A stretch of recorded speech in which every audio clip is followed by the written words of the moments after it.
Namaskaram. Let me ask you a question. What if I were to ask you, what is yoga? What would you tell me?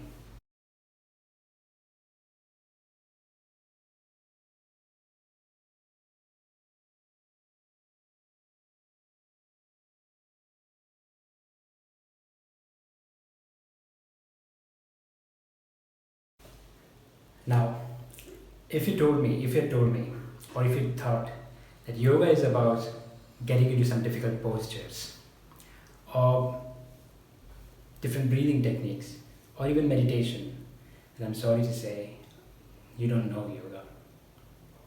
Before I delve deeper into what is yoga, let's listen to Sadhguru. Now, yoga means not just about twisting your body, not about standing on your head, not about holding your breath.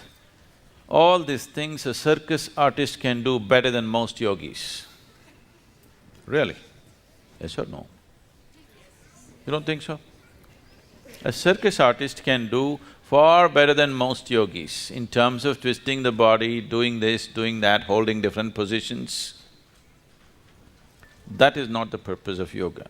Unfortunately, if you utter the word yoga, people think you have to be in some impossible posture.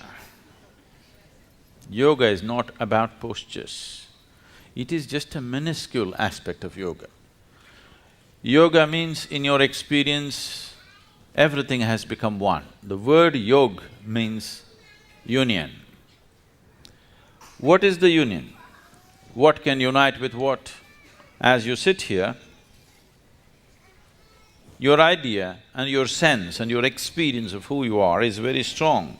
You're here as an individual. But what the trees are exhaling right now, you're inhaling. What you're exhaling, the trees are inhaling. Or in other words, one half of your lung is hanging out there. Yes or no? This is not just in terms of breath. Today, modern physics is proving to you that as you sit here, every subatomic particle in your body is in constant transaction with everything else in the existence. If this transaction stops, you will cease to exist. So yoga means to know it by experience. So now that you've watched Sadhguru's video, let me elaborate. So yoga is actually a state of being.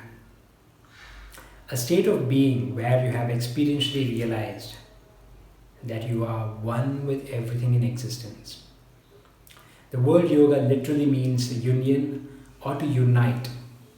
To unite with what, you might ask? Now, we've already heard from Sadhguru that we're always transacting with the trees. We get oxygen from the trees and we give out carbon dioxide back. So like this, whether we are aware of it or not, we're constantly transacting with everything around us.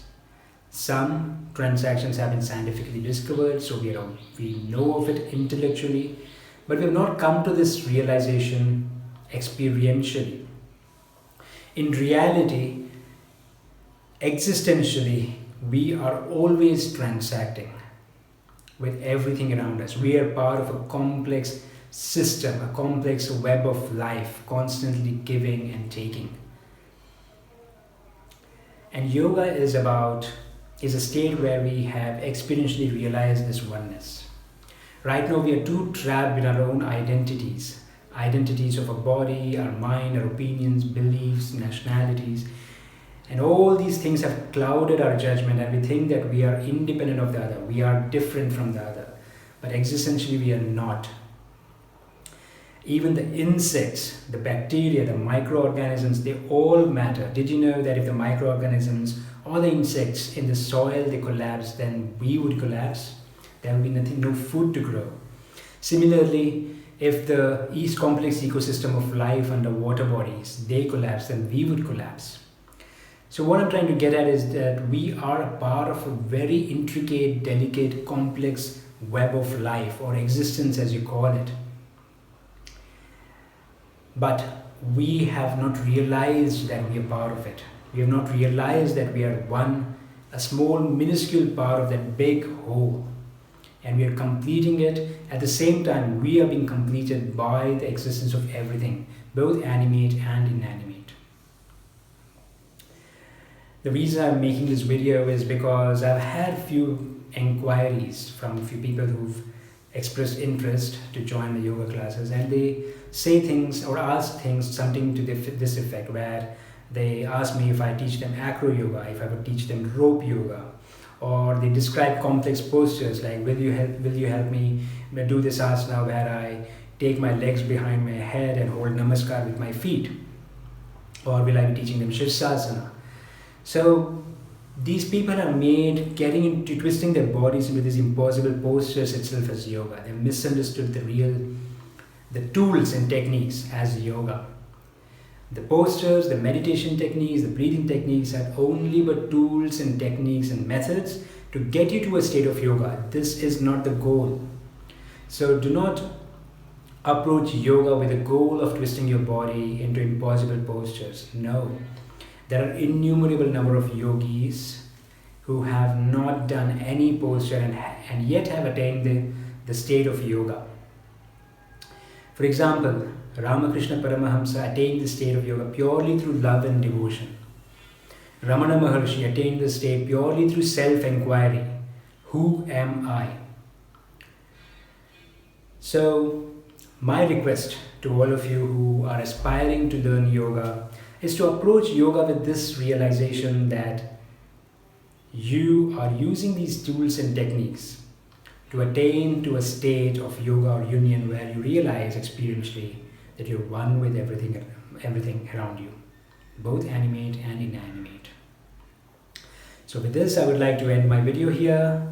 My name is Sunil, and I'm a trained Hatha Yoga teacher, certified by Isha School of Yoga, founded by Sadhguru. My yoga studio is in Mysore, so if you're living in Mysore, please do visit my yoga studio and be my member. I have daily yoga classes in my studio.